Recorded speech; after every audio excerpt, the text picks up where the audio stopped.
welcome to Healthy Happy Hour. I'm Angela Berg, nurse practitioner here at Care for the Kids, and we're so happy you joined us today. I'm so excited to bring you today the great news of changes here at Care for the Kids.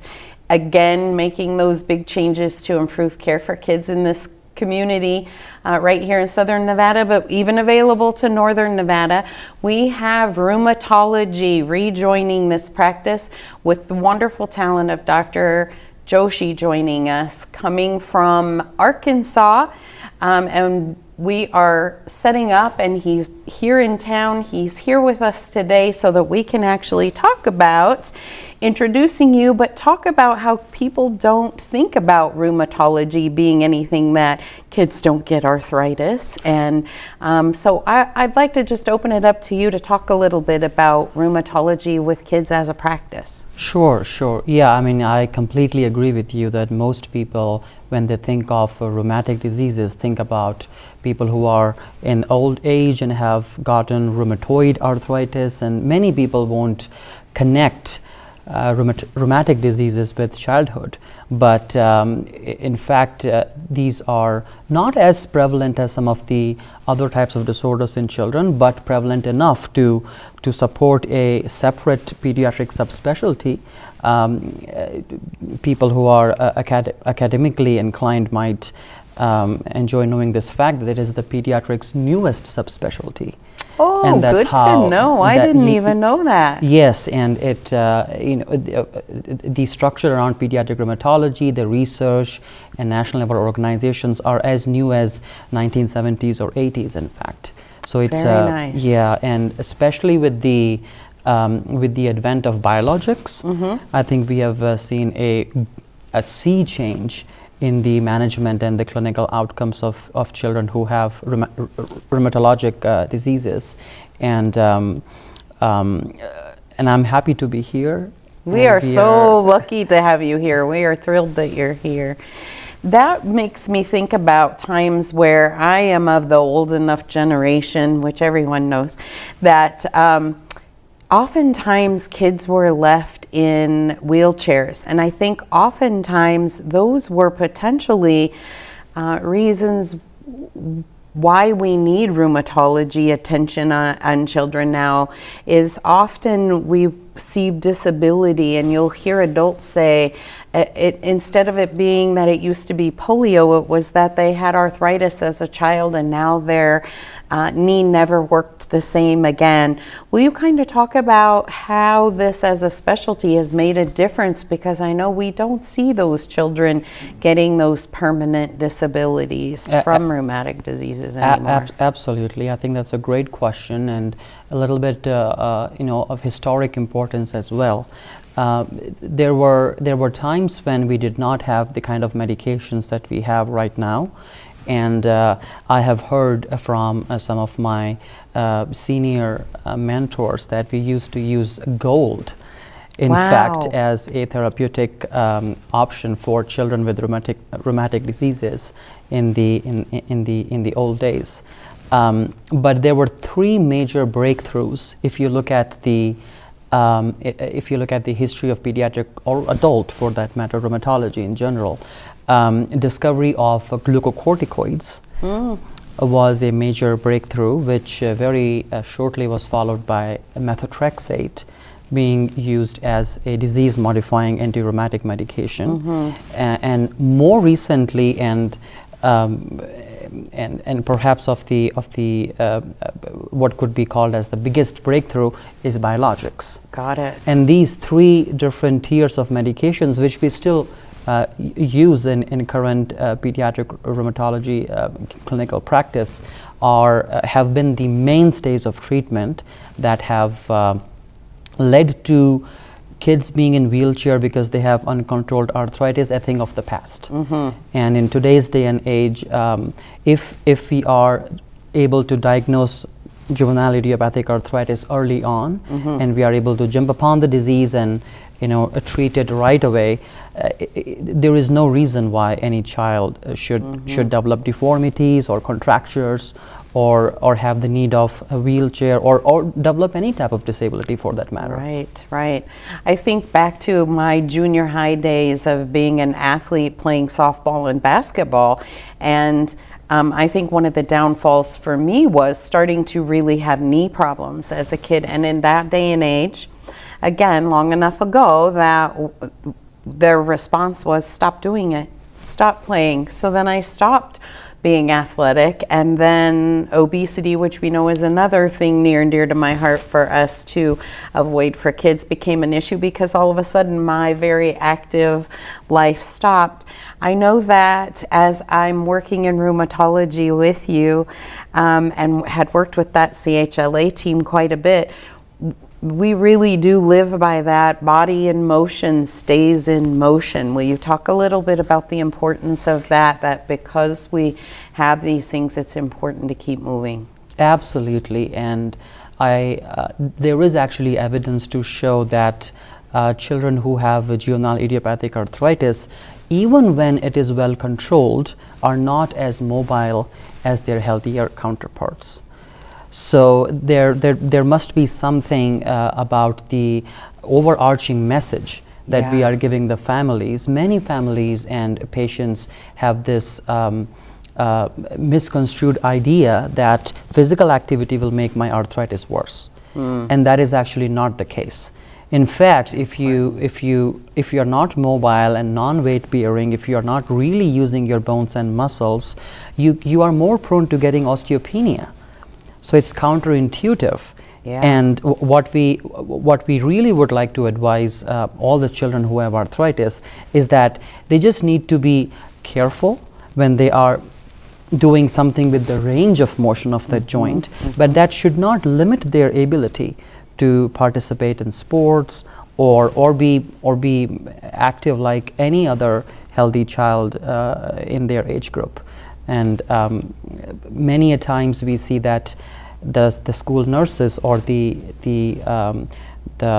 PT physical PE instructors also have the same misconception, and nothing could be far from the truth. I think all children with JIA need to be completely active at baseline.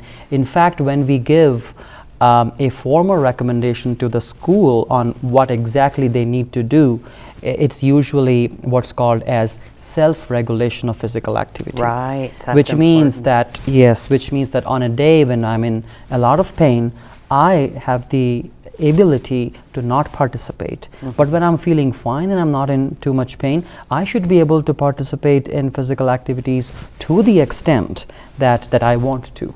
Yes. And that's the message that we want to give everybody. It's self-regulation of physical activity with as much activity as possible encouraged.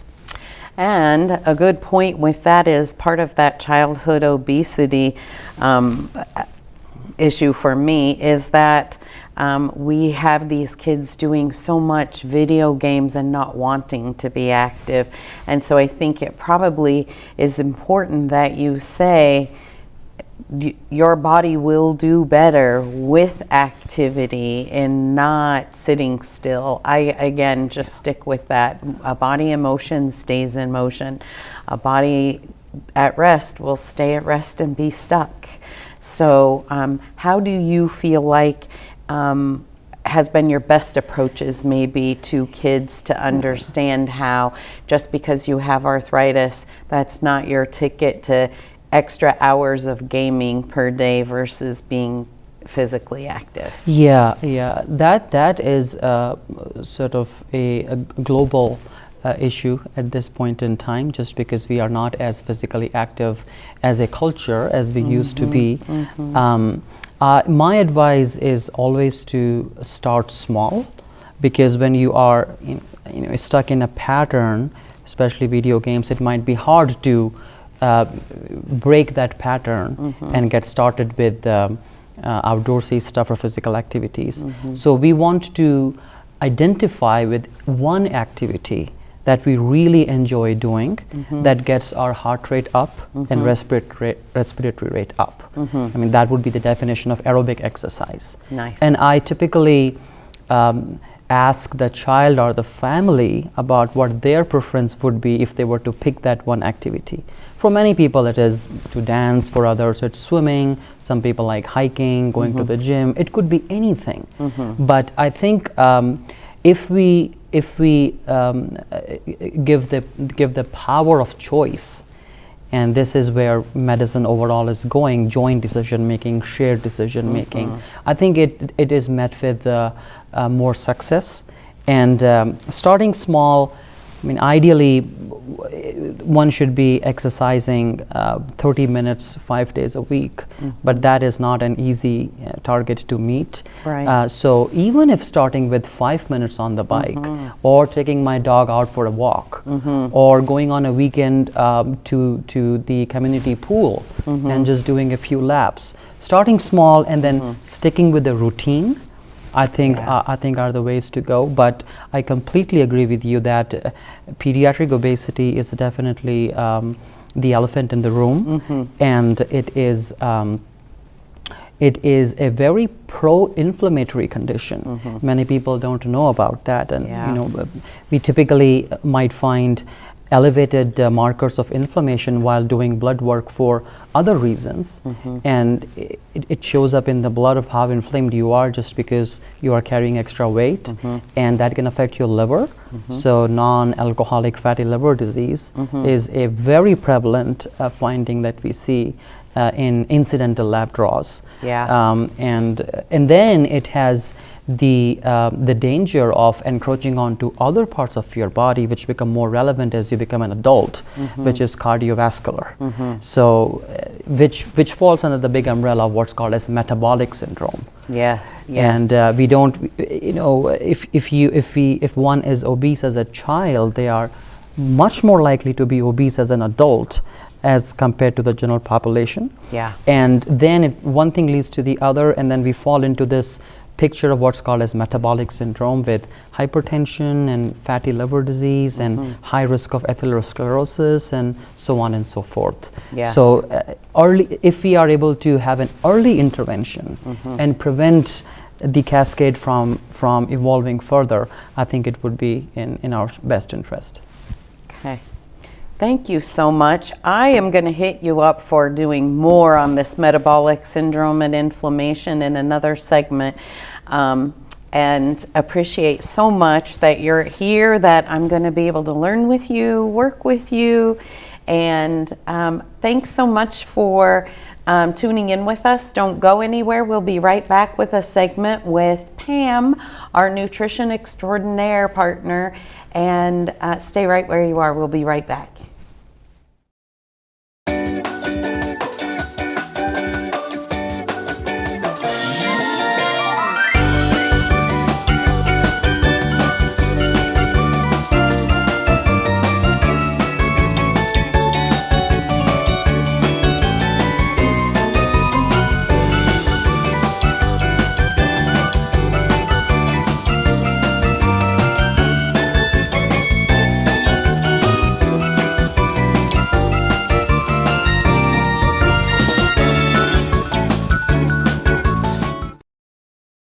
Hey, welcome back to Healthy Happy Hour with Angela, and I am joined today by my friend Pam, who is here for our very important nutrition talk.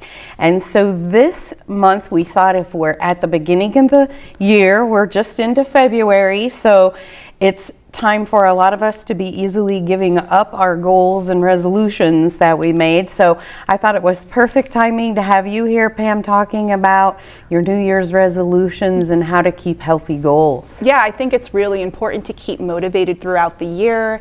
And now we have some little Super Bowl parties coming up, we have Valentine's Day, we have Easter, we have all these wonderful things coming up that potentially you could lose your motivation.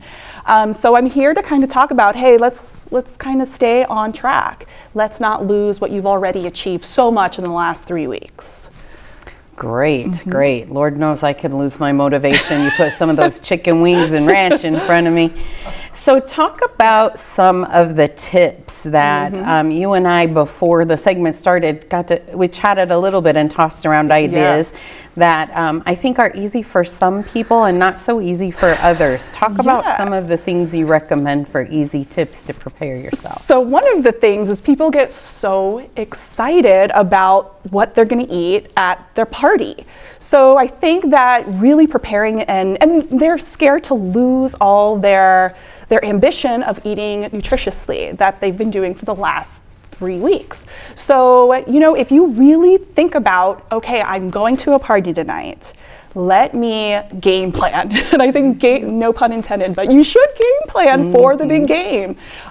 So what you can do is you can exercise in the morning, know that you're gonna have a little bit more at night, exercise in the morning, have a little fun, start eating a little bit less calorie-dense food during the day so you can splurge at night. So that's one of my recommendations. Another one is portion control. So you can use, instead of a huge plate, just use a little plate, or how about a napkin? Love that idea. Yeah, who says you have to load up a plate of all these wonderful foods and then you feel horrible after you eat it? So that's something that you'll be able to do, is just portion control. Nice, I love that idea too. What about controlling the calories that you drink? I think that is an important piece that we lose a lot of track of, is that then we want to drink. Of course, adults can do adult beverages, but sometimes we think it's a free-for-all and the kids can have all the sugary drinks. And so let's talk a moment about what ways we can avoid some of those really high-calorie drinks so that we can save it for the food. So good news is I think a lot of people are way more aware of those high-calorie drinks. So you can, if maybe you're going to a party that doesn't have that, just bring it yourself. You can bring it yourself and say, hey, I'm just going to have a couple of these for today. Sugary drink-wise, I do believe that, this is a party and, kids should have a little fun. But if you're kind of like, hey, we need a little balance here, take the kids to the park. Have them eat a little bit less sugary stuff during the day and let them have that extra little juice at the end. Also, portion controlling the juices and the sodas, having them do the smaller cans or the smaller juice boxes as well would be beneficial. Yeah, that's really nice that those are so readily available now, and you can sometimes easier find the small soda cans easier than the big and the big bottles. So we kind of are making improvements as a society, I think. What about too then, you and I kind of talked about eating a little something that's going to stick with you so that you're not going to be hungry, or as we call it, hangry, and making those bad decisions. What about some of the suggestions that we have for getting yourself ready to not make bad decisions so readily? Yeah, I would definitely eat normally all day. Try to portion control throughout the day, and eat before you go to the party, so you are not overeating and saying, I'm hungry, I just need food, and going crazy with buffalo wings. And you're gonna regret it. You're gonna regret it. So let's have a little let's prevent that. Let's prevent you from feeling horrible about yourself. Eat a little something before you go and have the party be kind of a treat. So let's talk about what are the kind of good things to have for a little snack. Something like nuts, something with protein, something that's going to stick with you a little bit longer. Sure, and really drinking water all day is really important. I highly recommend keeping hydrated all day. Try to get at least 64 ounces of water in you. You can do it. You can do it. 64 ounces of water. And then Boy, she's demanding. I know. I'm super demanding. But keeping hydrated, you won't overeat the calories. So hopefully that will kind of make your night, you won't feel horrible about yourself if you're really happy about how you did during the day. You're hydrated, you've got a nutritious snack beforehand. Nuts are great. I think, a Greek yogurt, some nuts before you go, whatever you choose. Even a protein bar maybe or something. Yeah. I like that. I think for mentally, I think that's gonna make you feel better. Yeah, yeah, I love that. So we've mostly been talking about this as a before the game, but think about this even for your Valentine's dates, your maybe your Valentine's kids parties for school, picking less sugary things even for the kids' Valentine's Day party at school. It applies to all of those things. So remember, self-care is not selfish, and this is all part of self-care and not giving up on your goals. So it's super important topic. Pam, we appreciate you as always coming. Thank you so much for that. And don't go away. We'll be right back with Healthy Happy Hour. Stay right where you are.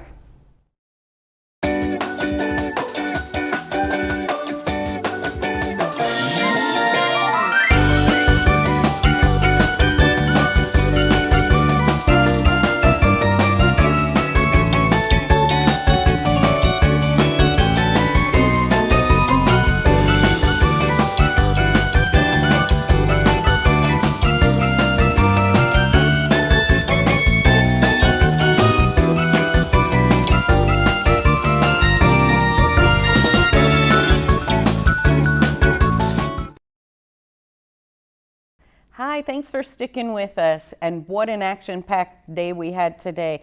Lots of good information.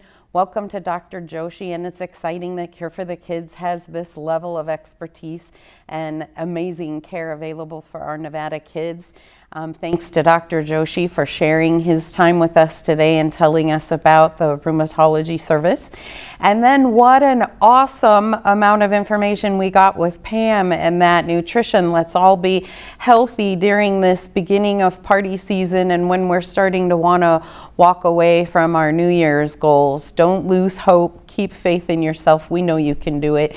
Your health is worth it one step at a time, and just keep putting one foot in front of the other.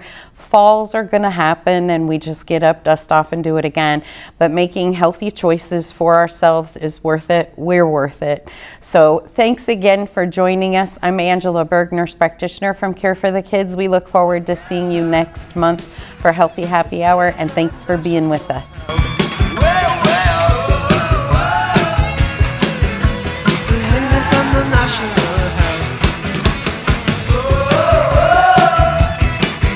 It's a state of the national